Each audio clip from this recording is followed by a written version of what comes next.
الحمد لله نحمده ونستعينه ونستغفره ونؤمن به ونتوكل عليه ونعوذ بالله من شرور أنفسنا ومن سيئات أعمالنا من يهده الله فلا مضل له ومن يضلله فلا هادي له ونشهد أن لا إله إلا الله وحده لا شريك له ونشهد أن سيدنا وحبيبنا وشفيعنا وسندنا محمدا عبده ورسوله صلى الله تعالى عليه وعلى آله وأصحابه وبارك وسلم تسليما كثيرا كثيرا أما بعد فأعوذ بالله من الشيطان الرجيم بسم الله الرحمن الرحيم يا أيها الذين آمنوا لا يحل لكم أن ترثوا النساء كرها ولا تعضلوهن لتذهبوا ببعض ما آتيتموهن إلا أن يأتين بفاحشة مبينة وقال الله تبارك وتعالى في مقام آخر وآتوا النساء صدقاتهن نحلة فإن طبن لكم عن شيء منه نفسا فكلوه هنيئا مريئا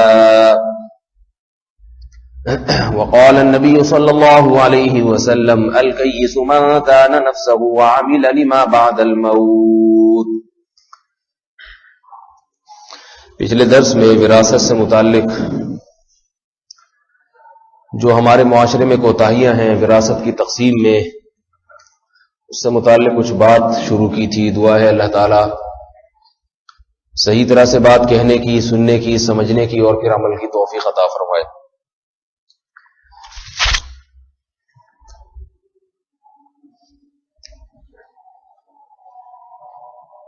بشر بن الحارث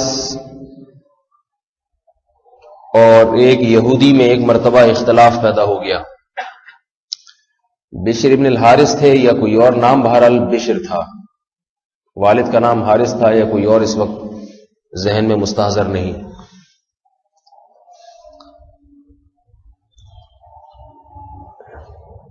ان کا کہنا یہ تھا کہ یہ مقدمہ کعب بن اشرف کے پاس لے کے جاؤ، اور یہودی کا دعویٰ یہ تھا کہ محمد صلی اللہ علیہ وسلم سے فیصلہ کراؤ. اس کا خیال یہ تھا یہودی کا کہ محمد صلی اللہ علیہ وسلم درست فیصلہ کریں گے، اور یہودی چونکہ اس مقدمے میں حق پر تھا اس لیے وہ اس بات کا اصرار کر رہا تھا کہ محمد صلی اللہ علیہ وسلم سے فیصلہ کرایا جائے. اللہ کے نبی کے پاس مقدمہ گیا، اللہ کے نبی نے اس یہودی کے حق میں فیصلہ دے دیا.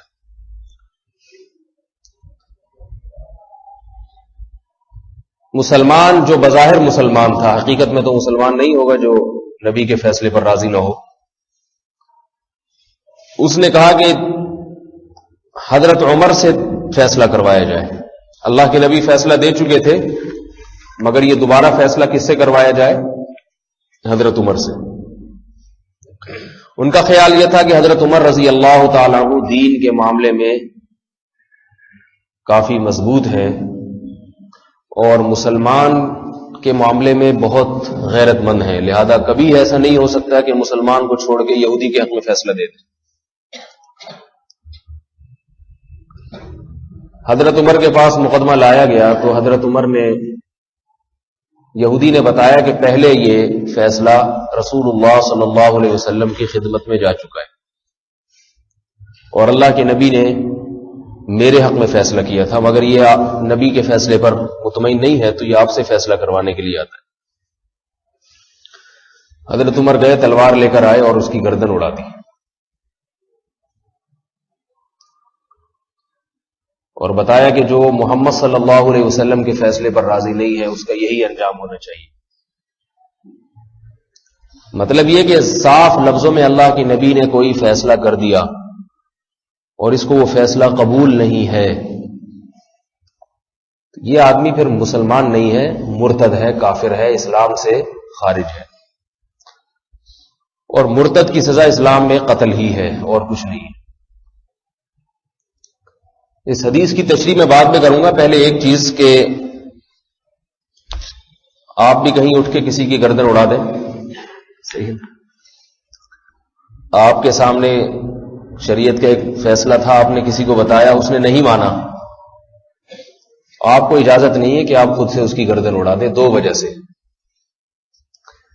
پہلی بات تو یہ کہ کیا آپ کے پاس یہ علم کامل کہ واقعی یہ اللہ کا فیصلہ ہے بھی یا نہیں ہے. اس میں بعض دفعہ عوام گڑبڑ کر جاتی ہے. وہ ایک آیت کا یا حدیث کا کچھ مطلب سمجھ رہے ہیں, اس کا مطلب کچھ اور, آپ نے وہ سب پہ تھوپنا شروع کر دیا اپنا والا مطلب. تو ممکن ہے کہ جو نہیں مان رہا ہو اس کا مطلب یہ نبی کے فیصلے کو ٹھکرانا نہ ہو, بلکہ آپ کی رائے, آپ جو مفہوم سمجھ رہے ہیں اس مفہوم کی مخالفت مقصد ہو. دوسری بات یہ کہ نبی کے فیصلے کو پر عمل نہ کرنا ایک الگ چیز ہے اور دل سے تسلیم نہ کرنا ایک الگ چیز ہے.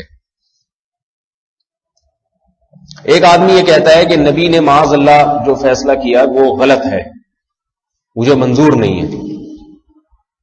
یہ آدمی کافر ہے, اسلام سے خارج ہے, کیونکہ یہ اللہ کے نبی کو اللہ کا رسول اور نبی نہیں سمجھتا. اوپر اوپر سے دعویٰ کر رہا ہے کہ محمد صلی اللہ علیہ وسلم اللہ کے رسول ہے, مگر حقیقت عملی طور پہ بتا رہا ہے کہ میں معاذ اللہ یہ سمجھتا ہوں کہ اللہ کے رسول سے بھی معاذ اللہ فیصلے کرنے میں, اللہ کا حکم بتانے میں غلطی ہو سکتی ہے. اور ایسا آدمی تو مرتد ہے, کافر ہے. لیکن ایک آدمی دل سے فیصلے کو مانتا تو ہے مگر عمل نہیں کر رہا, اپنے آپ کو گناہگار سمجھ کے, تو یہ عملی خرابی ہے, عقیدے کی خرابی نہیں ہے, یہ گناہگار ہے. جیسے ایک آدمی نماز نہیں پڑھتا مگر نماز کو فرض سمجھتا ہے, گناہگار ہوگا, کافر نہیں ہوگا. اور ایک نماز کو کچھ سمجھتا ہی نہیں ہے, تو یہ آدمی گناہگار ہونے کے ساتھ ساتھ مرتد اور کافر بھی ہو جائے گا. تو یہاں بھی یہ بات یاد رکھیے کہ اس حدیث سے بہرحال ایک بات معلوم ہوتی ہے اس واقعہ سے کہ صحابہ کرام کے دلوں میں اللہ اور اس کے رسول کے فیصلوں کی کس قدر تھی, کس قدر اہمیت تھی. آج دن رات اللہ اس کے رسول کے فیصلوں کی دھجیاں اڑائی جاتی ہیں, دن رات. پھر بھی مسلمان ہیں, ایمان میں پھر بھی خلل واقع نہیں ہوتا. کمال تو یہ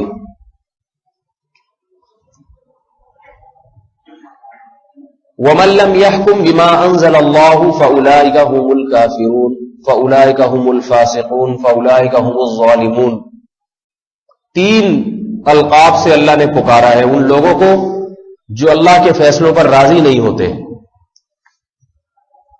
اور جو کچھ اللہ نے آسمان سے نازل کیا, اللہ کی کتاب, اس کے مطابق فیصلہ نہیں کرتے. فرمایا یہ لوگ کافر ہیں, یہ لوگ فاسق ہیں, یہ لوگ ظالم ہیں. ظالم کیوں؟ اللہ کو جو اس کا حق تھا وہ انہوں نے دیا نہیں ہے.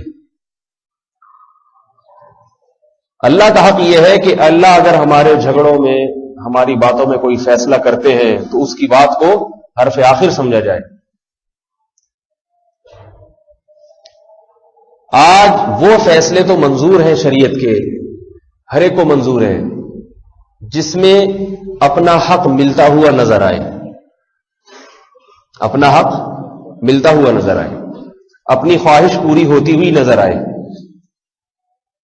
وہ فیصلہ جس میں دوسرے کا حق دینا پڑے, اپنی خواہش کو قربان کرنا پڑے, وہ فیصلہ سمجھ میں نہیں آتا. میں ایک بات کرتا ہوں بھائی, یا تو ادھر ہو جاؤ یا ادھر ہو جاؤ. اگر شریعت اللہ کا دین ہے, اسلام اللہ کا دین ہے, تو پھر پورا دین صحیح ہے. آدھا دین, آدھا ماننا آدھا نہ ماننا کا کیا مطلب؟ یہودی بھی آدھی تورات مانتے تھے, آدھی نہیں مانتے تھے. قرآن مجید میں تؤمنون ببعض الکتاب وتکفرون ببعض, تم بعض کتاب پر ایمان لاتے ہو, بعض کا انکار کرتے ہو. اہل یہود کو اللہ نے یہ خطاب, حالانکہ وہ تو پوری تورات کا ایمان رکھتے تھے, لیکن ان کا عمل یہ بتاتا تھا کہ پوری تورات پر ایمان نہیں رکھتے. عمل سے یہ ثابت کر رہے تھے. قرآن نے یہ عیب بیان کیا اہل یہود کا کہ تمہارا عمل یہ بتاتا ہے کہ تم پوری تورات پر ایمان نہیں رکھتے، بعض پر رکھتے ہو، بعض آیات پر ایمان نہیں رکھتے. اس کی میں ایک مثال دیتا ہوں. ایک یہودی عورت، شادی شدہ عورت اور ایک شادی شدہ یہودی مرد سے زنا ہو گیا رسول اللہ صلی اللہ علیہ وسلم کے دور میں. اہل یہود ہمیشہ اپنے فیصلے اپنے بڑوں سے کرایا کرتے تھے. انہیں معلوم تھا کہ اگر ہم نے اپنے کسی مذہبی رہنما سے فیصلہ کروایا تو ہماری تورات یہ حکم دیتی ہے کہ جو شادی شدہ آدمی یا شادی شدہ عورت زنا کرے اسے رجم کیا جائے، پتھروں سے مار کے ہلاک کیا جائے. یہ سزا ہے بہت سخت. انسان کی روح کانپ اٹھتی ہے. یہودیوں نے سوچا کہ اس دفعہ ہم فیصلہ محمد صلی اللہ علیہ وسلم سے کرواتے ہیں. وَكَيْفَ يُحَكِّمُونَكَ وَعِندَهُمُ التَّوْرَاةُ فِيهَا حُكْمُ اللَّهِ. اللہ فرماتے ہیں آج ہی آپ کو کیسے حکم بنا رہے ہیں، آپ کو کیسے قاضی بنا رہے ہیں، حالانکہ ان کے پاس تورات موجود ہے جس میں اللہ کا حکم موجود ہے.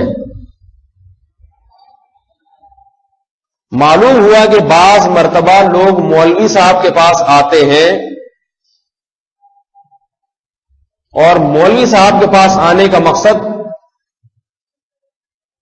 حق کی اتباع نہیں ہوتا، بلکہ ان کا خیال ہوتا ہے کہ فلاں مولوی صاحب سے مجھے اپنے مطلب کا فتویٰ مل جائے گا. وہ فتویٰ بذات خود صحیح بھی کیوں نہ ہو، لیکن اس کی نیت اگر خراب ہے اس سے، تو یہ فلاں مولوی صاحب سے فتویٰ لے لینا قیامت کے دن نجات کا سبب نہیں بن سکتا. یہودی آ رہے ہیں محمد صلی اللہ علیہ وسلم سے فیصلہ کروانے. بتاؤ اللہ کے نبی سے زیادہ اچھا فیصلہ کرنے والا کوئی ہو سکتا تھا؟ مگر قرآن یہودیوں کو آر دلا رہا ہے کہ آج کیوں آ رہے ہو؟ آنا تھا تو پہلے بھی آتے، اور نہیں آنا تھا تو اب بھی نہیں آتے. وہی بات میں اکثر کہتے رہتا ہوں، 3 طلاقیں دے دی ہیں، اب اہل حدیث سے فتویٰ لے رہا ہے. اگر 3 ایک ہوتی ہیں تو پہلے بھی ہوتی تھی، پہلے تو کبھی نہیں گئے ان کے پاس. اور اگر اب 3 دے دی ہیں تو آج تک جس سے فتویٰ لیتے رہے ہو آج بھی اسی سے فتویٰ لو.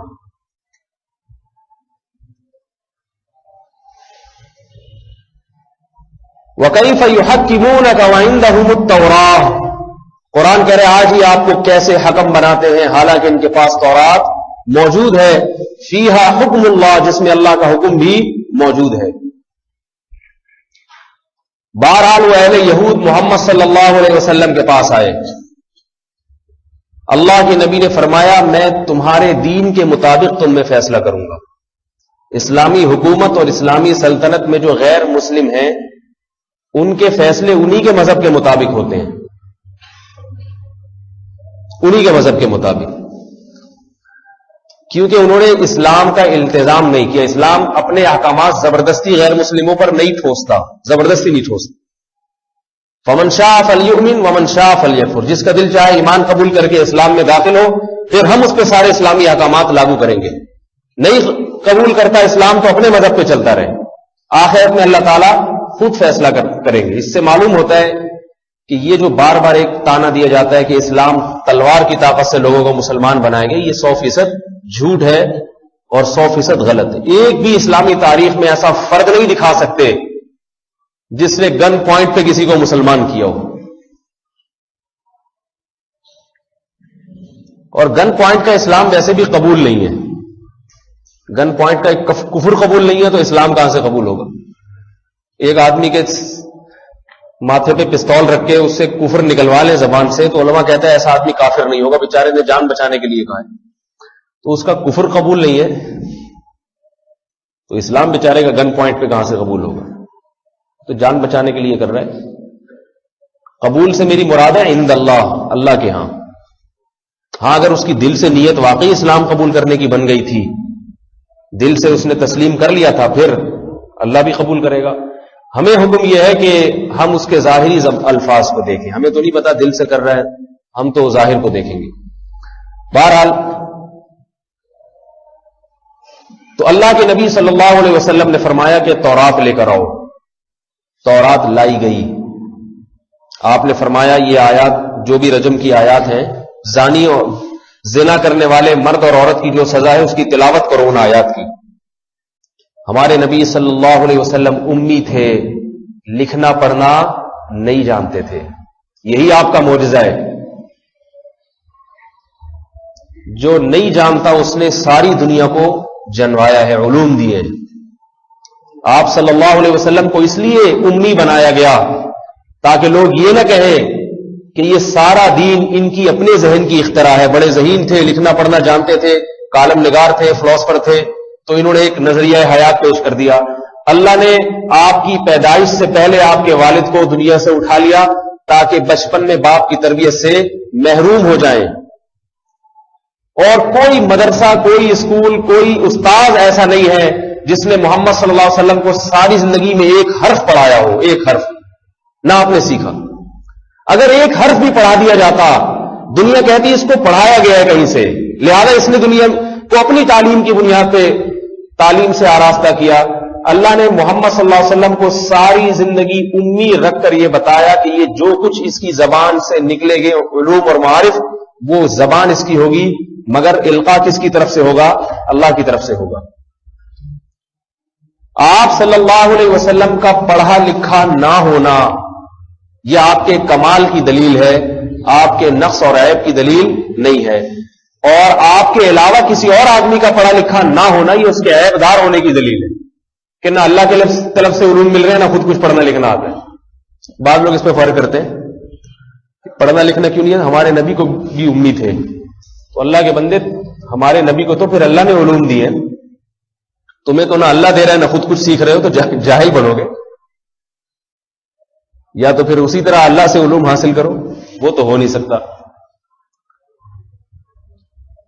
تو تورات لائی گئی، اللہ کے نبی دیکھ کے تلاوت نہیں فرما سکتے تھے، کہا کہ اس کو پڑھو۔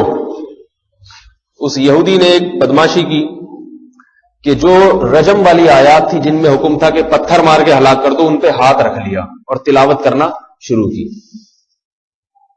حضرت عبداللہ بن سلام رضی اللہ تعالیٰ عنہ پہلے یہودی تھے، عالم تھے یہودیوں کے، اور آپ نے ایمان قبول کر لیا تھا، حافظ بھی تھے۔ آپ تورات کے حافظ تھے، آپ سمجھ گئے، حافظ سمجھ جاتا ہے، درمیان سے مولوی صاحب ایک آیت پی گئے، ٹھیک ہے چھوڑ دیں، شارٹ کٹ تراویح چل رہی ہے، پیچھے باقی لوگ تو بےچارے کھڑے ہوئے سن رہے ہوتے ہیں، بس جب اللہ اکبر رکوع کی آواز آئے گی ہم بھی جھک جائیں گے، وہ کیا پتا کیا پڑھ رہے ہیں۔ ایک آدمی دیہاتی، اس بیچارے کو آتا واتا کچھ نہیں تھا، صرف کی گردانیں ضرب یضرب یاد کی ہوئی تھی اس نے۔ رمضان کا مہینہ آ گیا، لوگوں نے کہا، اس نے جھوٹ مشہور کیا ہوا تھا کہ میں حافظ ہوں۔ رمضان کا مہینہ آ گیا، لوگوں نے کہا بھائی تراویح شروع کرو، تو پیسے گاؤں دیہاتوں میں تراویح پڑھانے والے کو پیسے بھی ملتے ہیں، یہ یاد رکھیں یہ جائز نہیں ہے، تراویح پر اجرت لینا بالکل حرام ہے، جائز نہیں ہے۔ تو وہ کیا کرنے لگے، اس نے کہا کہ چلو 50-60 ہزار مل جائیں گے، چندہ جمع ہو جائے گا۔ اس نے ضرب یضرب ضربا فهو ضارب وضرب یضرب ضربا، صرف کی گردانیں شروع کر دی۔ عوام کو کیا پتا، سن رہے ہیں، اتفاق سے کوئی سامع آ گیا حافظ سننے کے لیے، اب وہ سامع ٹوکنا شروع کر دیا، بھائی غلط پڑھ رہا ہے، تلاوت کے دوران ہی روکنا شروع کر دیا۔ تو یہ امام صاحب کہتے ہیں یا شیخ اسکت نصف لی و نصف لک، عربی میں خاموش ہو جا، آدھے میرے آدھے تیرے، عربی میں کہا عوام کو سمجھ میں نہ آئے، کہہ رہا یا شیخ اسکت نصف لی و نصف لک، آدھے آدھے کر لیں گے، چپ کر کے کھڑا رہنا۔ تو بعض دفعہ یہ حافظ لوگ بھی پی جاتے ہیں اور سامنے سے مکمکا کر لیتے ہیں، کمپرومائز کر لیتے ہیں، وہی چپ کر کے کھڑا رہنا۔ تو ایسے ہی وہ جو یہودی تھا وہ پی گیا، ہاتھ رکھے نا وہ آئے تھے، پی گیا۔ عبداللہ بن سلام رضی اللہ تعالیٰ عنہ حافظ تھے، فوراً بول اٹھے، فوراً فتح دیا، جسے آج کل لقمہ دینا کہتے ہیں، اور ہاتھ اس کا ہٹایا وہاں سے. فَإِذَا آیَةُ الرَّجْمِ تَلُوحُ، سب نے دیکھا کہ اچانک رجم والی آیت چمک رہی ہے، بالکل واضح تھی. اللہ کے نبی نے حکم دیا ان دونوں کو جا کے رجم کر دو. تو اہل یہود کیا کرتے تھے؟ کچھ آیتوں پر عمل کر رہے ہیں، کچھ پہ عمل نہیں کر رہے. آج مسلمان بھی ایسا ہی کر رہے ہیں، مسلمان بھی یہی کر رہے ہیں. میں نے وراثت کی بات کی تھی نا، وراثت میں بھی حصہ لینے کی باری آئے تو میرا حصہ کتنا بنتا ہے، قرآن میں کیا لکھا ہوا ہے. کبھی یہ نہیں پوچھتے کہ میری بہن کا کتنا بنتا ہے تاکہ میں اس کو مکمل قبضے میں دے دوں. میری بیگم میرے حقوق ادا نہیں کر رہی، اسلام میں کیا حقوق ہیں شوہر کے، یہ نہیں کہتا کہ میں بیگم کا خرچہ 1 مہینے سے نہیں دے رہا. اس کے بارے میں کیا عذاب ہے قرآن میں. مہر 20 سال سے پی کے بیٹھا ہوا ہوں، شادی ہوئی تھی تو اتنے تولے سونا مہر رکھا گیا تھا، آج تک ایک ڈھیلا دینے کی توفیق نہیں ملی ہے. میں نے جو بیگم صاحبہ سے پہلی رات میں ہی پورا 10 تولے سونا معاف کرا لیا تھا، اس معافی کی شرعی حیثیت کیا ہے؟ یہ نہیں پوچھتے لوگ. اسی طرح یہ عدالت سے جا کے خلا لے لیا عورت نے، یہ نہیں پوچھے گی کہ طلاق ہو گئی کہ نہیں ہوئی، بس عدالت نے خلا دے دیا ہو گئی ہوگی، ہمیں تو اس ہونے میں زیادہ فائدہ نظر آ رہا ہے. جب دوبارہ اس شوہر سے شادی کا ارادہ ہوتا ہے تو پرانی والی طلاق صحیح ہوئی تھی یا نہیں ہوئی تھی، یہ پھر مولوی صاحب سے آگے پوچھتے. نہیں ہوئی تھی تو پھر تو ٹھیک ہے، اگر ہو گئی تھی تو اس پہ تو 3 لکھی ہوئی تھی، اب تو مسئلہ خراب ہو جائے گا. افتؤمنون ببعض الکتاب وتکفرون ببعض، کیا تم بعض کتاب پر ایمان لاتے ہو آدھی پر اور پوری کتاب پر ایمان نہیں لاتے؟ فما جزاء من يفعل ذلك منكم الا خزي في الحیات الدنیا. اللہ فرماتے بتاؤ جو اللہ کی کتاب کے ساتھ یہ ظلم کرے دنیا میں ذلت اور رسوائی کے سوا اس کی سزا کیا ہو سکتی ہے، اور آخرت میں اس کے لیے دردناک اس سے بھی بڑا عذاب تیار کر کے رکھا ہے. جو قرآن کے ساتھ اللہ کی کتاب کے ساتھ ایسا مذاق کرے، یا تو معاذ اللہ پورے کافر بن جاؤ. انگریز کبھی قرآن پہ فیصلہ نہیں کراتا، ایک طرف کو ہے مانتا ہی نہیں. یا تو آپ کہیں کہ یہ معاذ اللہ نقل کفر نباشت، یہ قرآن اللہ کی کتاب نہیں ہے. یا یہ کہ اللہ نے بعض باتیں تو صحیح کی ہیں، بعض باتیں معاذ اللہ ہم سے مشورے کے بغیر قرآن میں اللہ تعالیٰ نے نازل کر دی ہے، وہ اس جدید تقاضوں کے مطابق صحیح نہیں. لہذا بعض چیزوں میں ہم اللہ کی مانیں گے اور بعض میں ہم جو ہے اپنے حساب کتاب سے چلیں گے. اس کا مطلب یہ ہوا کہ اللہ تعالیٰ کو یہ بات معلوم نہیں تھی کہ 15ویں صدی میں مسلمانوں کی کیا ضروریات ہوں گی، میں اس حساب سے قانون نازل کروں. اللہ تعالیٰ نے 1400 سال پہلے کے حساب سے تو کر دیے، 15ویں صدی کے حساب سے وہ ایڈجسٹ نہیں ہو پا رہے. اس کا مطلب تو یہ ہوا کہ اللہ تعالیٰ کا قانون ناقص ہے، اور اللہ کا قانون ناقص ہونے کی اس بات کی دلیل ہے کہ معاذ اللہ تعالیٰ کی ذات معاذ اللہ ناقص ہے. اللہ اگر کامل ہے تو اس کا قانون بھی کامل اور اس کی کتاب بھی کامل، اس کے تمام احکامات بھی کامل ہیں.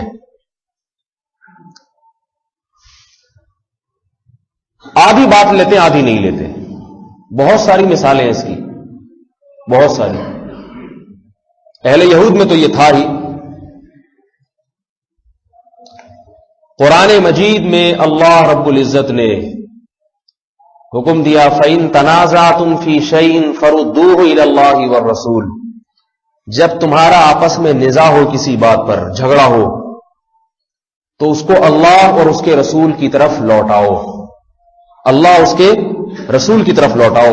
کیا مطلب؟ شریعت کو دیکھو کہ اس بارے میں شریعت کی تعلیمات کیا ہیں. اس آیت میں بھی بعض لوگوں نے عجیب گڑبڑیں شروع کی ہے اس آیت کی تفسیر میں. یہ 15ویں صدی ہے نا، فتنوں کا دور ہے. بعض لوگ کہتے ہیں کہ قرآن کہہ رہا ہے کہ جب تمہارا اختلاف ہو جائے تو کسی عالم سے مسئلہ پوچھنے کی ضرورت نہیں ہے، اللہ اس کے رسول کی طرف یعنی قرآن حدیث کی طرف لوٹاؤ. یہ بھی لفاظی ہے، یاد رکھیے. عامی آدمی جسے قرآن اور حدیث کا مکمل علم نہیں ہے، اس کا کسی عالم کے پاس مسئلہ لے کر جانا، وہ عالم جو قرآن حدیث کو خوب اچھی طرح سے جانتا ہے، تو عامی آدمی کا عالم بھی کتاب اللہ و رسول ہی کی طرف مسئلے کو لوٹانا، یہ کتاب اللہ اور کتاب اللہ کے رسول ہی کی طرف لوٹانے کے مترادف ہے. اللہ اس کے رسول کی طرف لوٹانے کے 2 طریقے، ایک بلا واسطہ ایک بل واسطہ. بلا واسطہ کا مطلب جسے پورا قرآن اور تمام احادیث پر دسترس ہو، وہ تو بغیر کسی واسطے کے ڈائریکٹ قرآن حدیث سے استدلال کرے گا. اور جسے قرآن اور حدیث پر مکمل عبور نہیں ہے وہ بلا واسطہ قرآن حدیث کی طرف مسئلہ نہیں لوٹا سکتا، بلکہ بواسطہ عالم لوٹائے گا. وہ اس پر عالم کی اتباع واجب ہے. اور ایک عالم آج کے عالم ہیں اور ایک وہ ہیں جو آج سے پہلے گزر چکے ہیں.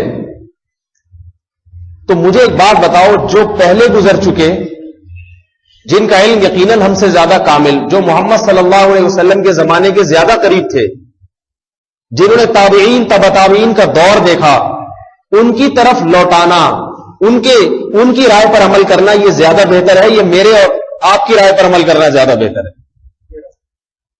یقیناً جو پہلے گزر گئے وہ فتنوں سے محفوظ تھے. آج تو یہی نہیں پتہ چلتا کہ یہ قرآن اور حدیث کا لیول لگا کے جو بات کر رہا ہے یہ قرآن حدیث کی ہے بھی یا نہیں ہے. ایسا تو نہیں ہے کہ اپنے کوئی خاص فرقہ اپنا کوئی خاص مسلک کی تائید کر رہا ہو. یہ بھی مسئلہ آج کل بہت ہے. ہر آدمی قرآن حدیث کا نام لگا کر وہ بات اپنی کر رہا ہو. تو قادیانی بھی قرآن کی آیتیں بہت پڑھتے ہیں. تو میں عرض کر رہا ہوں میرے بھائی، اپنی زندگی میں غور کیجئے، ہم کتنے فیصلے، گھریلو جھگڑے اور کتنے فیصلے ایسے ہیں جس میں ہم شریعت کے حکم کو حرف آخر سمجھتے ہیں. بہت سارے ایسے مسئلے جس میں نہیں سمجھتے. جو میٹھے میٹھے احکامات ہیں ان کو لیا جا رہا ہے اور کڑوے کڑوے احکامات کو معاذ اللہ تھوکا جا رہا ہے. میٹھے میٹھے کون سے احکامات بتا دیتا ہوں، پھر کڑوے کڑوے بتاؤں گا. میں میٹھے کے بعد اگر چٹنی کھائی جائے تو ہضم ہو جاتا ہے نا. میٹھے میٹھے ایک آدمی سے کسی نے پوچھا کہ قرآن مجید میں اتنی ساری دعائیں ہیں، بہت ساری دعائیں، اے اللہ جہاد میں ثابت قدمی عطا فرما، اور اس طرح کی بہت ساری دعائیں ہیں. تو آپ کو ان تمام دعاؤں میں کون سی دعا سب سے زیادہ پسند ہے؟ ایک صاحب سے پوچھا کہ قرآن میں اتنی دعائیں ہیں، آپ کو کون سی دعا؟ یہ اصل میں ہماری ترجمانی ہو رہی ہے. وہ صاحب تو ویسے ہی بیچارے بدنام ہو گئے، یہ سب کی یہی خواہش. تو اس نے کہا کہ قربان جاؤں قرآن کی دعاؤں پر، قربان جاؤں قرآن کی دعاؤں پر. ساری دعائیں بہت اچھی، نوح علیہ السلام کی دعا بھی ہے اس میں، حضرت عیسیٰ علیہ السلام کی دعائیں بھی ہیں، محمد صلی اللہ علیہ وسلم کی دعائیں بھی ہیں. لیکن ایک دعا مجھے سب سے زیادہ پسند ہے. وہ کیا دعا ہے؟ ربنا انزل علینا مائدۃ من السماء، اے اللہ ہم پر آسمان سے دسترخوان نازل فرما دے. سبحان اللہ. یہ والی دعا قرآن میں سب سے اچھی. اچھا کہا قرآن میں احکامات بہت ہیں، نماز ہے، زکوٰۃ ہے، حج ہے، جہاد ہے، اللہ کی راہ میں خرچ کرنا ہے، امر بالمعروف نہی عن المنکر ہے. تو آپ کو کون سا حکم سب سے اچھا لگتا ہے، پسند ہے؟ اس کا قربان جاؤں قرآن پر اور قرآن کے احکامات پر. کوئی حکم ایسا نہیں ہے جو برا ہو، لیکن ایک حکم جس پر جو بہت ہی اچھا اور جس پر میں دل و جان سے عمل کرتا ہوں، کرتا رہتا ہوں اور کرتا رہوں گا، وہ ہے کلو وشربو، کھاؤ اور پیو. قرآن میں جہاں نماز کا حکم ہے تو کھانے کا بھی تو ہے، کھاؤ بھی اور پیو بھی. آج بہت سے لوگوں کو نماز کا کہا جائے نا تو کہتے ہیں اللہ نے بیوی بچوں کو پالنے کا بھی تو حکم دیا ہے. اگر آپ کہیں بھائی تبلیغ میں تھوڑا وقت لگا لو کوئی اصلاح ہو جائے گی، تو کیا بیوی بچے نہیں ہے کیا؟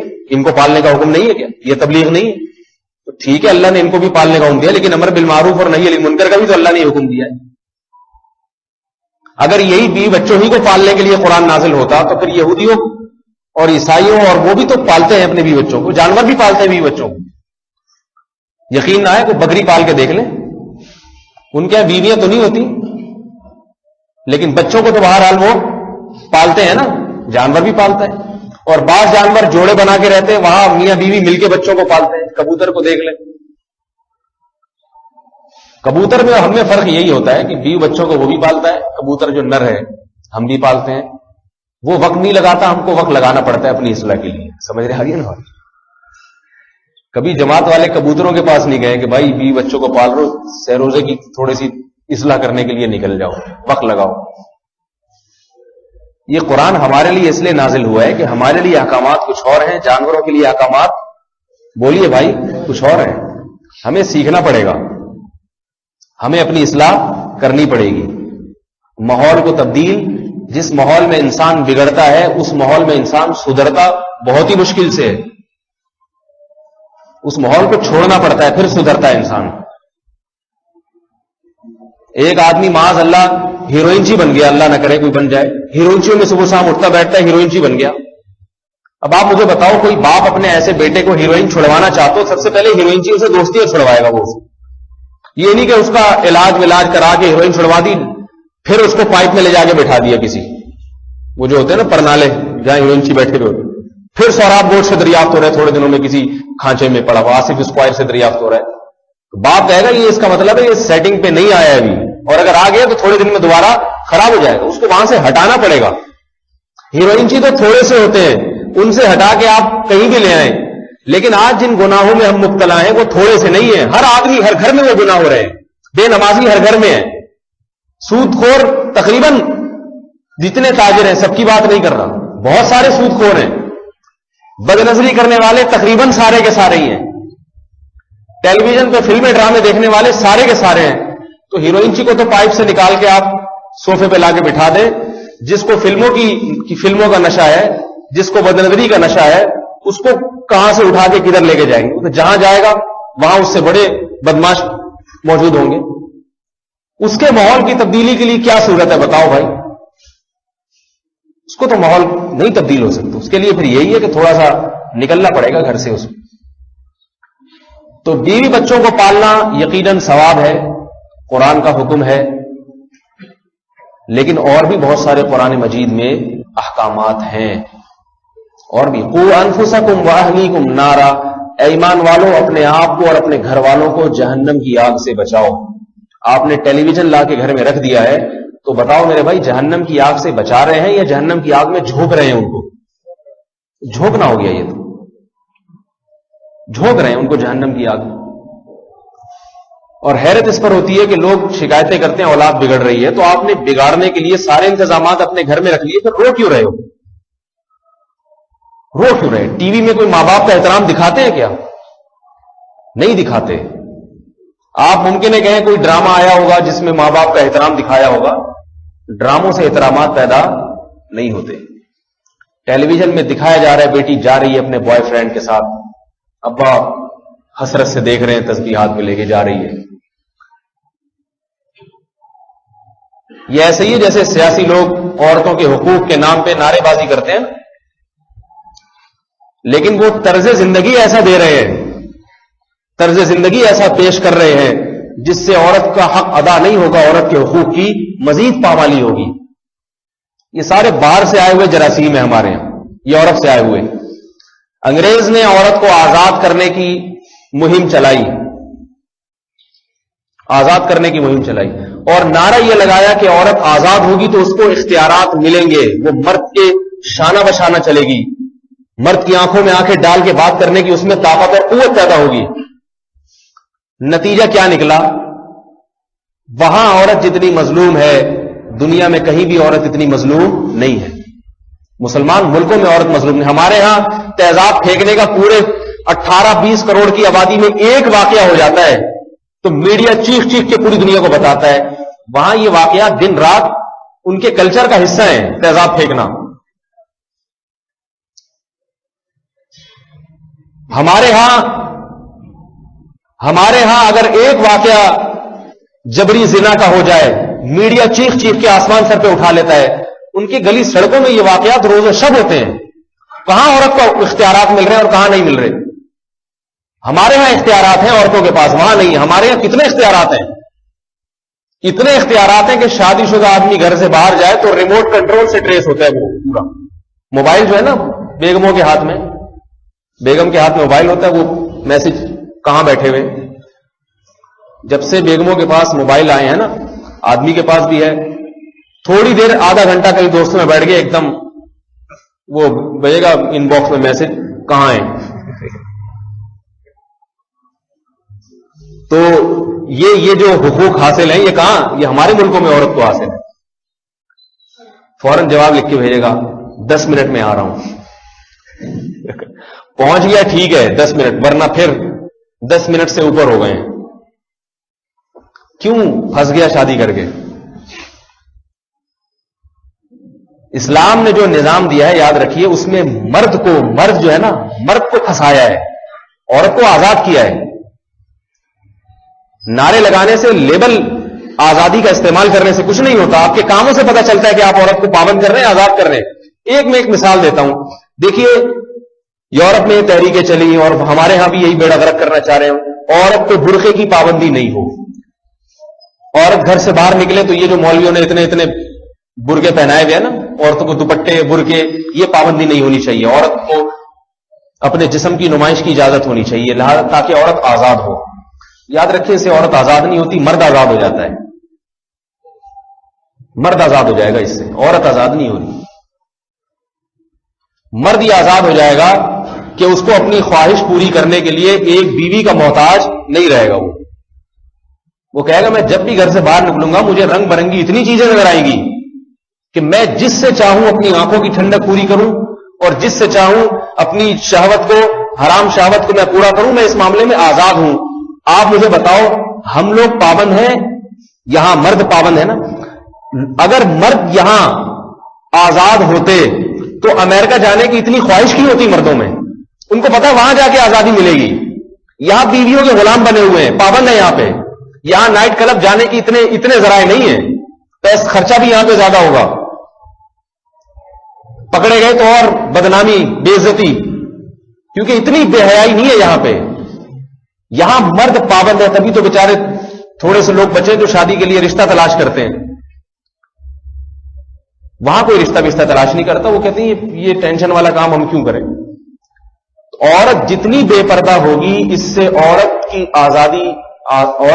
آزاد نہیں ہوگی، اس سے مرد آزاد ہوتا چلا جائے گا. کتنے سخت احکامات میں اسلام نے مردوں کو بند کر دیا ہے. مرد اپنی خواہش پوری نہیں کر سکتا عورت سے اس وقت تک جب تک اسے عزت کے ساتھ بیوی بنا کے گھر میں نہ لے کر آئے.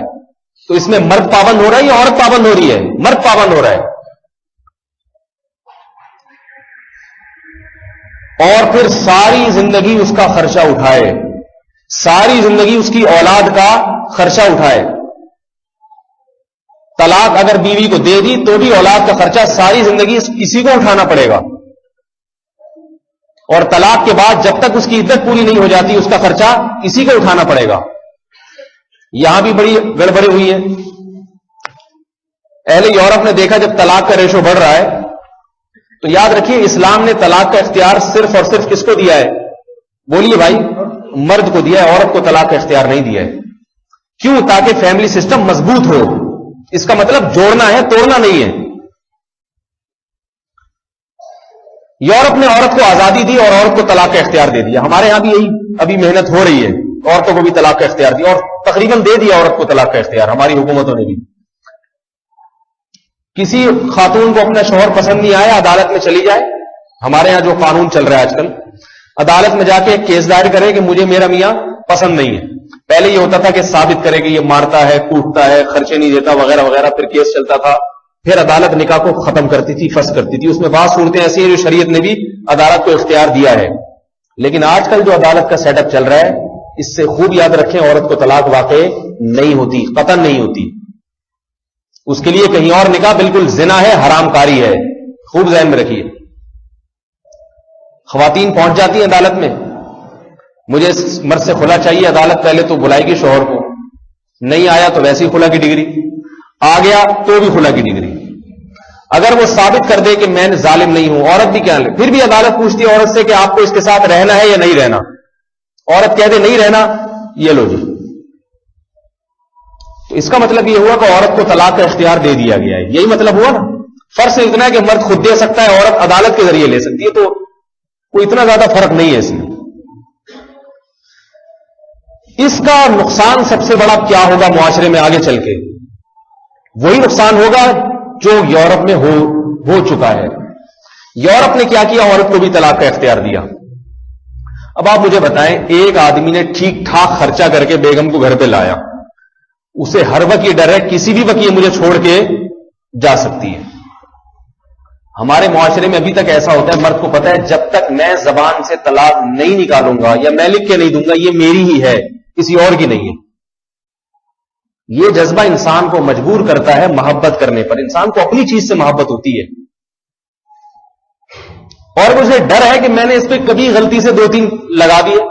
دیکھو مرد میں ذرا بھی غیرت ہو, کبھی بیوی کو 2-3 تھپڑ لگا دیے اس نے غصے میں آ کے, لگائے نہیں, آپ ایک بات کروں لگا دیے, تو بعد میں اس کی تلافی کرے گا, وہ بعد میں اس کی تلافی کرے گا. وہ اس کے بہت سارے مفاد اس عورت سے وابستہ ہیں.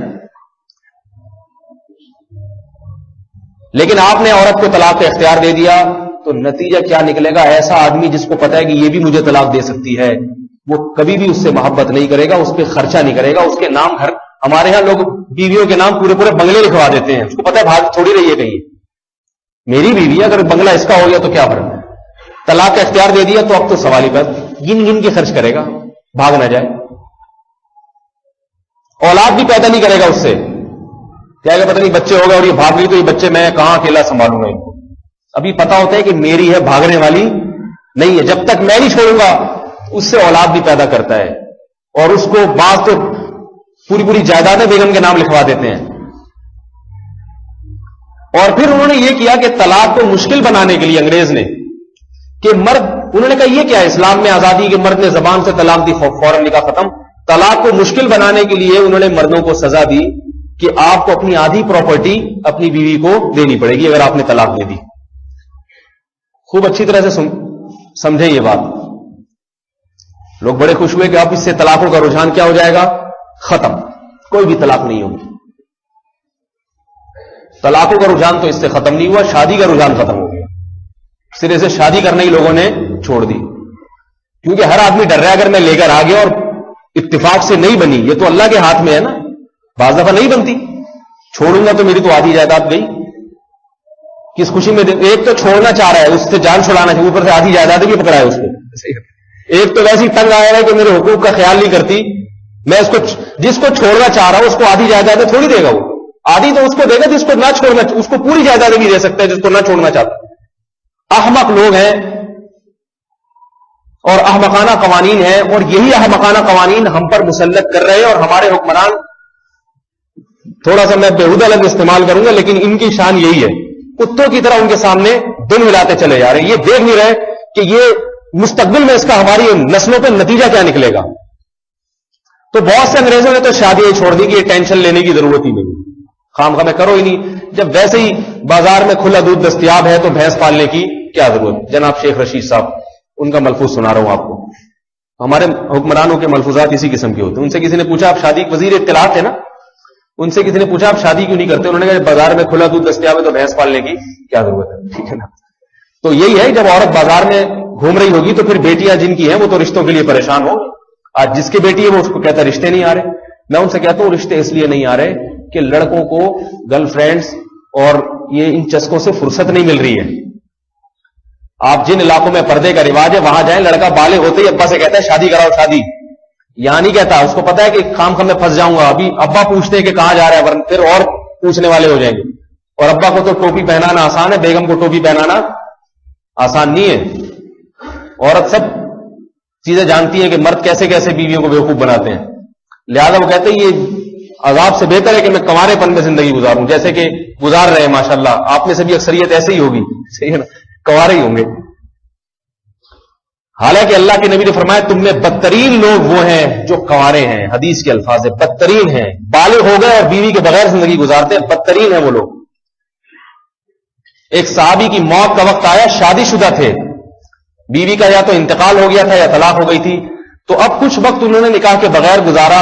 اچانک موت کا وقت آ گیا, وصیت کی کہ فوراً میری شادی کراؤ, اس لیے کہ مجھے محمد صلی اللہ علیہ وسلم نے وصیت کی ہے کہ میں موت کے بعد آپ سے اس حال میں ملاقات نہ کروں کہ میرے نکاح میں کوئی بیوی نہ ہو.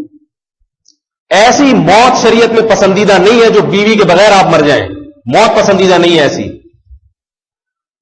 شریعت چاہتی ہے ایسی موت مرو کہ پیچھے کوئی بیوی ہو جو عدت گزارنے والی ہو.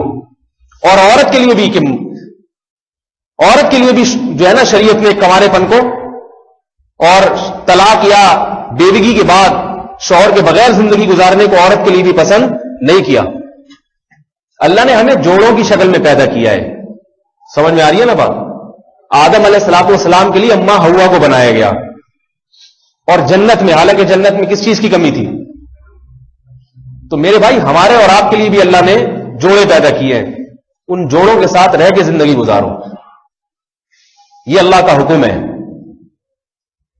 تو انگریزوں نے کیا کیا کہ طلاق کے بعد آدھی جائیداد بیگم کو، بڑے خوش ہوئے کہ دیکھو مسلمان تو طلاق دیتے کچھ بھی نہیں ملتا، حالانکہ شریعت نے بھی حکم دیا کہ اس کو عزت سے رخصت کرو، اس کو کچھ مال متا دے کے رخصت کیا کرو۔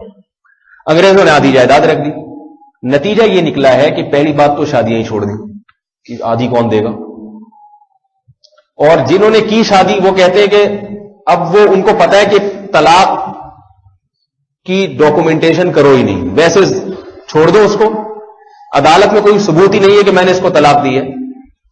تو نتیجہ کیا نکلا؟ وہ آدھی جائیداد بھی بچ گئی، اور اب نہ وہ اس قابل ہے کہ وہ اس کی بیوی بن کے رہ سکے، اور نہ اس قابل ہے کہ وہ کہیں اور شادی کر سکے، لٹکا کے چھوڑ دیا۔ تو اس قانون کا نقصان بھی کس کو ہوا؟ مرد کو نہیں ہوا، کس کو نقصان ہوا ہے؟ عورت کو نقصان ہوا ہے۔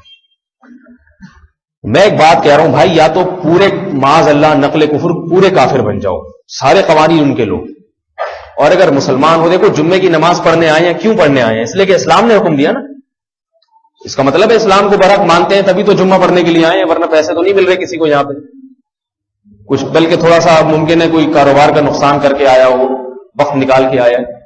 تو باقی فیصلوں میں بھی اللہ اس کے رسول صلی اللہ علیہ وسلم کے فیصلوں کو حرف آخر سمجھے۔ آدھی بات ادھر کی لینا، آدھی ادھر کی لینا، نہ خدا ہی ملا، نہ وصال صنم، نہ ادھر کے رہے نہ ادھر کے رہے۔ ایک آدمی کو کسی سے عشق ہو گیا، اس کو مولوی صاحب نے سمجھایا یہ عشق وشق اسلام میں صحیح نہیں ہے، چھوڑ دے اس سے تعلق۔ اس نے کہا اللہ کو ناراض کر دیا، اس نے اللہ کو ناراض کیا، جب اس معشوقہ کے پاس گیا تو وہ بھی بھاگ گئی۔ تو وہ یہ شعر پڑھ رہا تھا، نہ خدا ہی ملا نہ وصال صنم، یعنی نہ تو اللہ ملا نہ محبوب سے ملاقات، نہ ادھر کے رہے نہ ادھر کے رہے۔ ایسا نہ ہو قیامت کے دن اللہ بولے کہ نہ تم ادھر کے ہو نہ ادھر کے ہو۔ انگریز کم از کم عیاشی کے ساتھ زندگی تو گزار لیتا ہے نا فل طریقے سے، ہم اس طریقے سے تو عیاشی کر نہیں سکتے اس لوڈ شیڈنگ میں، صحیح ہے نا، غربت میں، مہنگائی میں، وہ مزے تو ہم اڑا نہیں سکتے جو وہ لوگ کر رہے ہیں۔ ان کے ہاں تو یہ مسائل ہے ہی نہیں گیس بجلی کے، ان کے ہاں تو مسائل یہ کہ افغانستان میں پٹ کیوں رہے ہیں ہم اتنا پٹھانوں کے ہاتھوں، ان کے ہاں کچھ اور قسم کے مسائل ہیں۔ تو یہ موضوع پھر ادھر کو آ جاتا ہے، پھر وہ ایک دم پھر ابھی آپ دیکھیں وہ اس نے قرآن جلایا نا انگریز فوجیوں نے، تو بوکھلاہٹ کا شکار ہے نا، اس پہ ان کے لیے ایک عذاب جان بن گئے وہ لوگ۔ قوم نے دھرنے دیے ہوئے، 2 امریکی آج کی اطلاع اور مار دیے لوگوں نے، پبلک نے مار دیے، امریکی فوجی پیمپر باندھ رہے ہیں اور معلوم نہیں کیا کیا ہو رہا ہے، سب خبریں آ رہی ہیں اخبارات میں۔ جو پیمپر، کتنے فل سائز پیمپر ہوں گے آپ اندازہ لگائیے کہ جو امریکی باندھ پیمپر پہن کے لڑ رہے ہیں، وہ پہلے بغیر پیمپروں کے لڑا کرتے تھے۔ لیکن آپ افغان مجاہدین کی بہادری کو داد دیجئے جنہوں نے امریکیوں کو پیمپر پہنا دیے، تو الحمدللہ۔ تو میرے بھائی یا تو پورے انگریز بن جاؤ، اور پھر اگر مسلمان بنتے ہو تو پورے مسلمان بن جاؤ۔ پورے مسلمان میں یہ بھی ہے کہ جب باپ کا انتقال ہو جائے تو سب سے پہلا کام ہے اس کی وراثت کی تقسیم۔ نمبر 2، نابالغ بچوں اور بہنوں کی وراثت کو پہلے نکال کے علیحدہ کر دیا جائے۔ نابالغ بچے کی، بڑے بھائی نے اگر چھوٹے بھائی کی وراثت کھانے کی کوشش کی تو صاف لفظوں میں قرآن کہہ رہا ہے یأکلون فی بطونہم نارا، تم یہ وراثت نہیں کھا رہے بلکہ اپنے پیٹ میں جہنم کی آگ ڈال رہے ہو۔ آج بہت سے لوگوں کو میں جانتا ہوں جو بڑا بھائی ساری دکانوں پہ باپ کے کاروبار پہ قبضہ کر کے بیٹھا ہوا ہے، چھوٹے بھائی کا مال بھی کھا رہا ہے، لیکن عید بقرعید پہ اس کو کپڑے بنا کے دے دیتا ہے۔ کبھی کبھار ایک بخار ہو گیا تو سیپٹران کا سیرپ لا کے دے دیا، سر میں درد ہوا تو 2 گولی پیناڈول کھلا دی، اور دعویٰ یہ کر رہا ہے دیکھو میں چھوٹے بھائی کا کتنا خیال کر رہا ہوں۔ اور بہنوں کو بھی اسی طرح بیوقوف بنایا جاتا ہے۔ بہن شادی شدہ ہے، پہلی بات تو یہ کہ تم شادی شدہ ہو، اپنے شوہر کے گھر میں کھا رہی ہو پی رہی ہو، تمہیں ضرورت کیا ہے؟ میرے پاس ایک کیس آیا، 6 دکانیں تھی، 1-1 کروڑ کی کم از کم دکان ہوگی، بھائی بہن کو حصہ نہیں دے رہے تھے۔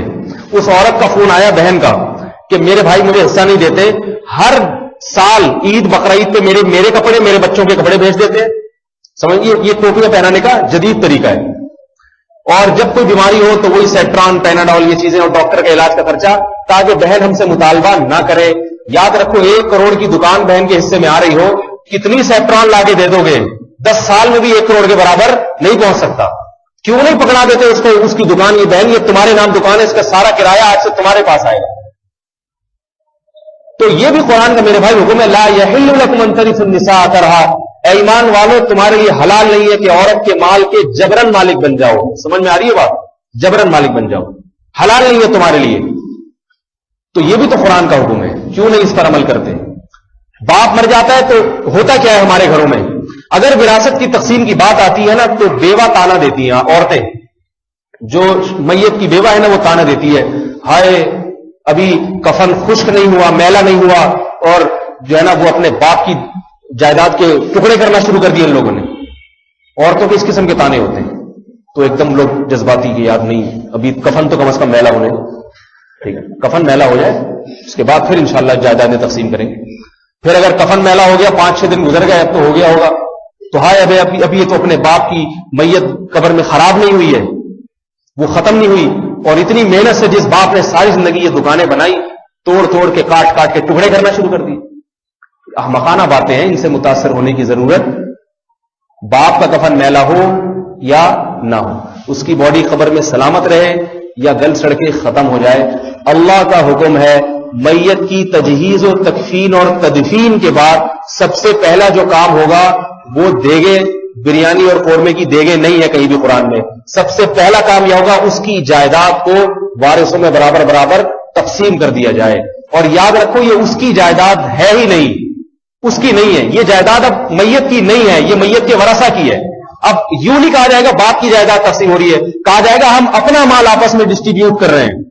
ایک صاحب نے پچھلے ہفتے مجھ سے مسئلہ پوچھا، بہن کا انتقال ہو گیا، اس کی وراثت میں 50,000 رقم ہے، ہم یہ چاہ رہے ہیں بہن کے ثواب کے لیے بہن کے یہ پیسے صدقہ کر دیں. تو میں نے کہا بھائی یہ بہن کے نہیں ہے پیسے، یہ بھائیوں کے ہیں یا اس کی اولاد کے ہیں، لہذا ان کو اب صدقہ کرنے کی اجازت نہیں ہے. یہ اب آپ وارثوں میں تقسیم کریں، آپ کے پیسے ہی اس کے تھوڑی ہیں. تقسیم کرنے کے بعد جب ہر ایک کے قبضے میں جتنا مال آ جائے اپنی مرضی سے جو جتنا چاہے صدقہ کریں. اپنے پیسے آپ جب چاہے صدقہ کریں، کوئی پابندی تھوڑی اللہ کی طرف سے. تو میت کے مال میں سے ایک ڈھیلا خرچ کرنا بھی جائز نہیں ہے. اور کمال کی بات یہ میت کے مال میں سے دیگیں کھلائی جا رہی ہیں عوام کو. یہ کس خوشی میں کھلائی جا رہی ہے؟ میت مر گئی اس کے مال سے آپ میت کی شادی پہ بھی دیگیں کھلائی تھی، اس کے مرنے پہ بھی دیگیں کھلا رہے. کچھ سمجھ عقل میں آتی ہے بات؟ ابا کا انتقال، جس دن ابا کی شادی ہوئی تھی اس دن بھی دیگیں کھلائی گئی تھی عوام کو، جس دن آج وہ دنیا سے چلے گئے آج بھی قورمے کھلائے جا رہے ہیں. تو میرے بھائی یہ فلسفہ ہماری سمجھ میں نہیں آتا. غم میں اور شادی میں تھوڑا سا فرق تو ہونا چاہیے. تو جیسے ہی کسی کا انتقال ہوا ہے اللہ کا حکم کیا ہے؟ سب سے پہلے اس کی وراثت کا مال ٹھیک برابر برابر تقسیم کیا جائے. تقسیم کا طریقہ علماء سے پوچھیں آپ. لوگ فون کرتے ہیں اوٹ پٹانگ باتیں پوچھتے ہیں ہم سے. میرے پاس دن بھر جو فون آتے ہیں ان میں بہت سارے فون، یہ جھگڑا ہو رہا ہے کیا کروں. بھائی ہمارا کوئی مشورہ سینٹر نہیں ہے، اور جناب استخارہ نکلوانے کے فون آتے رہتے صبح سے. استخارہ نکال کے دے دیں، ہم استخارہ نکال دیں. استخارہ کچھ بھی نہیں نکلتا اس میں. سمجھ آ رہی ہے نا بات؟ یہ کوئی نکلنے والی چیز نہیں ہے. استخارے کے نام پہ قوم کو بہت بیوقوف بنایا جا رہا ہے آج. میں انشاءاللہ دعا کے وقت جب 2 منٹ ہوتے ہیں چندے کے، اس وقت یہ استخارے کی دوبارہ تھوڑی سی عقید بتاؤں، کیونکہ بار بار بتا کے تھک گیا ہوں. آج کل جو استخارے نکلوائے جا رہے ہیں نا کہ آپ نکال کے دے دیں میں یہاں شادی کروں یا نہیں کروں، مولوی صاحب آپ استخارہ نکال کے دے دیں کہ میں امریکہ چلا جاؤں یا برطانیہ چلا جاؤں. تو یہ پوچھتے ہیں لوگ آج کل باتیں. یہ باتیں علماء سے نہ پوچھا کریں. کوئی عالم میں یہ طاقت نہیں ہے کہ استخارہ نکال کے آپ کو کچھ بتا دے کہ آپ چلے جائیں یا نہیں چلے جائیں. یہ کسی کے بس میں نہیں ہے. کوئی ایک صحابی نبی کے پاس نہیں آیا کہ اے نبی آپ میں یہ کام کر رہا ہوں، آپ استخارہ نکال کے مجھے دکھا دیں. ایک روایت کوئی ایک حدیث ایسی نہیں. تو یہ میں تھوڑی سی انشاءاللہ اس کی وضاحت کروں گا دعا کے وقت میں. اللہ تعالی ہمیں پورے قرآن پر عمل کرنے کی توفیق عطا فرمائے. پورے قرآن میں وراثت کی تقسیم بھی ہے پورے قرآن میں، اور اس کو کھانے کو حرام اور آگ کے انگارے پیٹ میں ڈالنے کے مترادف کہا گیا ہے. وما علینا الا البلاغ. ایسے خزانے عطا فرمائیں گے. یہ جذبہ چونکہ ختم ہو گیا لہذا جو کمزور ہوتا ہے اس کے دبا کے بیٹھ جاتے ہیں. پھر یہ بعد میں تقسیم جب زیادہ ٹائم گزر جاتا ہے تو تقسیم اتنی پیچیدہ ہو جاتی ہے. اب مثال کے طور پر بڑے بھائی کیا کرتے ہیں عام طور پہ کہ وہ یہاں جتنے بڑے بھائی بیٹھے ہیں ان سے پیشگی معذرت، وہ کہیں گے آج ہمارے پیچھے پڑ گیا یہ پتہ نہیں کیوں، ٹھیک ہے نا، کیونکہ یہ گڑبڑ عام طور پہ بڑا بھائی کرتا ہے. سب کی بات نہیں کر رہا، آپ بہت سے کرتے ہیں، سب ایسا نہیں کرتے، لیکن ممکن ہے بہت سو میں آپ میں سے بھی کوئی ہو. تو وہ حساب کتاب نہیں رکھتے بالکل. اور کاروبار اب والد صاحب گئے تو ان کی دکان پہ پھر پیسہ لگاتے رہتے ہیں، اس کو ترقی دیتے رہتے ہیں.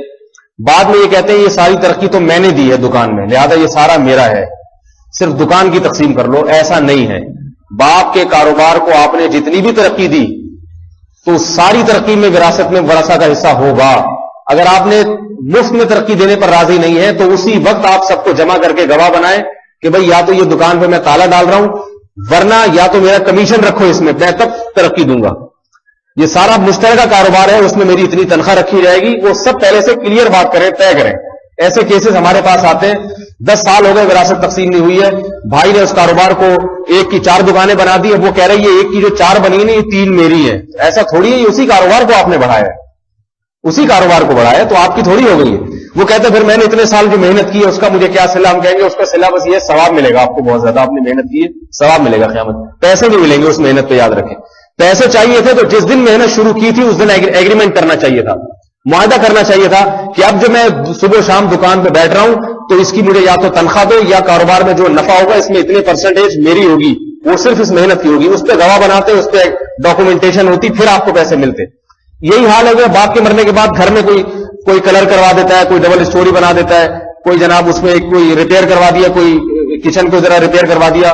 اب بعد میں جب 10 سال بعد وراثت تقسیم ہو رہی ہے کہ یہ کھڑکیاں تو میں نے لگائی ہیں اور یہ تو ٹائلیں میں نے لگائی ہیں, تو آپ نے جب لگائی تھی اس وقت آپ نے بتایا تھا کہ میں اس کے پیسے منہا کروں گا یا یہ قرضہ دے رہا ہوں میں تم لوگوں. اس وقت تو آپ لگائے چلے جا رہے ہیں, بعد میں آپ کو کوئی پیسے نہیں ملیں گے.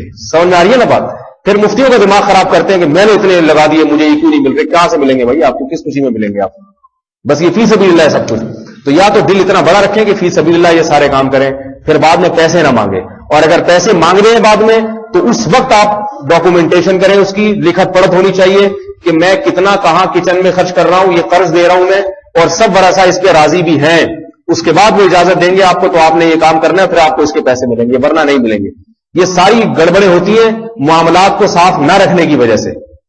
تو شریعت نے حکم دیا کہ مالی معاملات کو بالکل 2 اور 2 4 کی طرح صاف رکھا جائے. اور یاد رکھو اجنبی سے معاملہ کرتے ہوئے اتنے کاغذات کی ضرورت نہیں ہے, کیونکہ اجنبی سے لڑائی اتنا بڑا گناہ نہیں ہے. خونی رشتے آپس میں اگر لڑ پڑے, بھائی بہنیں آپس میں لڑ رہے ہیں, تو یہ تو بہت بڑا کبیرہ گناہ ہے. اس سے تو نمازیں ضائع ہو جاتی ہیں, اعمال ضائع ہو جاتے ہیں.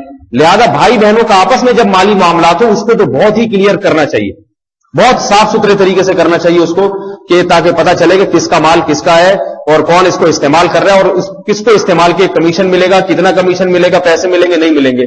بہن بھائیوں میں یہ ساری باتیں بالکل واضح ہونی چاہیے. تو یہ بھی ایک جہالت ہے جس پر ہمارے معاشرے میں عمل نہیں ہوتا. اللہ تعالیٰ ہمیں جو ہے نا اس کی اصلاح کی توفیق عطا فرمائے. استخارے کا پھر وقت کافی ہو گیا تو پھر اگلی دفعہ انشاءاللہ. فی الحال بس یہ چھوڑ دیں استخارے نکلوانا, اتنا کافی ہے. کرنے کا صحیح طریقہ کیا وہ اگلے ہفتے انشاءاللہ بتاؤں گا.